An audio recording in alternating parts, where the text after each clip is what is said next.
আমরা দেখেছি শেখ হাসিনা মানুষকে পাওয়ার দেখিয়ে ন্যায় অন্যায়ের যাচাই বাছাই না করে মানুষ খুন করত। 2024-এ 2000 মানুষ খুন হয়েছেন, শহীদ হয়েছেন, রক্ত দিয়েছেন। 20,000-এর অধিক মানুষ আহত হয়েছেন।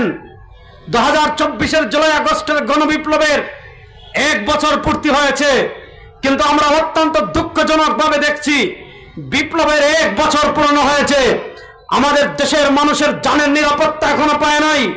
এখনো আপনারা দেখেছেন 2,500-এ আমার ভাই দোকান ভাড়া চেয়েছিল, তাকে পিটিয়ে হত্যা করা হয়েছে। রাজশাহীতে মা বাবা ওই নেতার সাথে তার মেয়েকে বিয়ে দিতে রাজি হয় নাই, আপনারা দেখেছেন ওই মেয়ের বাবাকে পিটিয়ে হত্যা করা হয়েছে।